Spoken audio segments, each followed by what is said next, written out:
Although plants come in all shapes, colors, and sizes, they have various parts in common, and these parts have similar functions.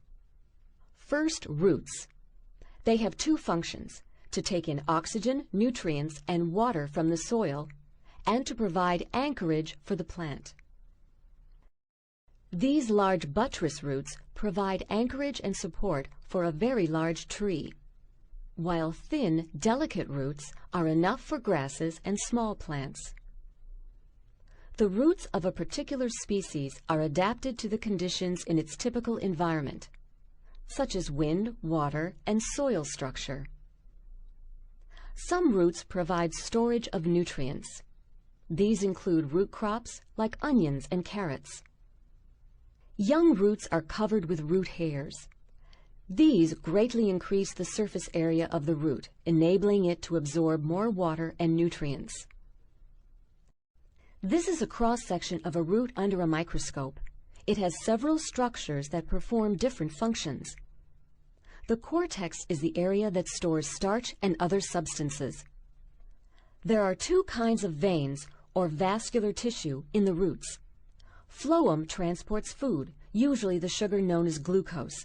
Xylem transports water and minerals. Water and minerals move from the soil into the xylem of the root. Once in the xylem, they are transported to all plant cells. The vascular tissue extends up through the stems and leaves. In some plants, the vascular tissue is arranged around the stem in bundles containing both xylem and phloem. The class of flowering plants in which this structure occurs is called the dicotyledons, or dicots. There is a fiber cap of strengthening tissue on the outside of each vascular bundle. Between the xylem and the phloem is a layer of cells called the vascular cambium.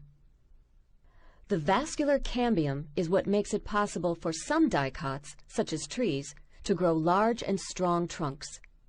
During secondary growth, the vascular cambium cells divide to form xylem cells with thick cell walls.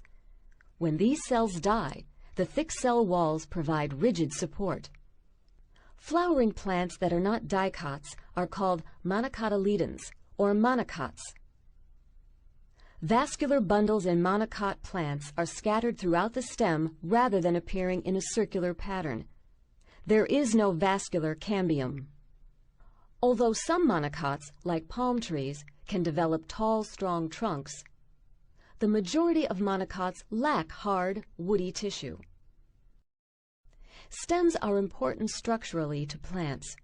They provide support, putting the leaves in the best position to absorb solar energy. Leaves are where most photosynthesis occurs. They are often flat and thin, maximizing their exposure to the sunlight. The green color of most leaves is due to the presence of chlorophyll. Some leaves don't appear green, but that doesn't mean that chlorophyll isn't present. Other pigments in the leaf mask the chlorophyll's green color. Leaves also have transport systems within them.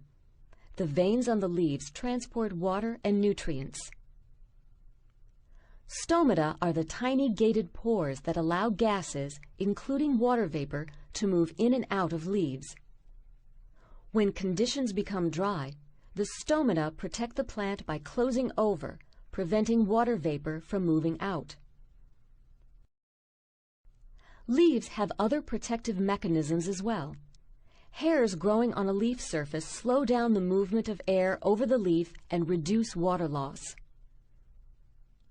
The surface of some leaves is a thick, waxy cuticle, which also helps prevent water loss. Spines and thorns deter grazing animals from eating the leaves.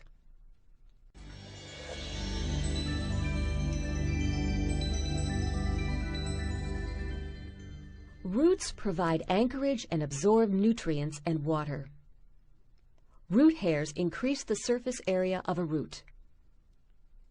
Vascular bundles carry food, water, and minerals throughout the plant. Stems provide support for branches and leaves. Leaves capture sunlight. Most photosynthesis occurs in leaves. Leaves have protective structures such as stomata, hairs, and cuticles.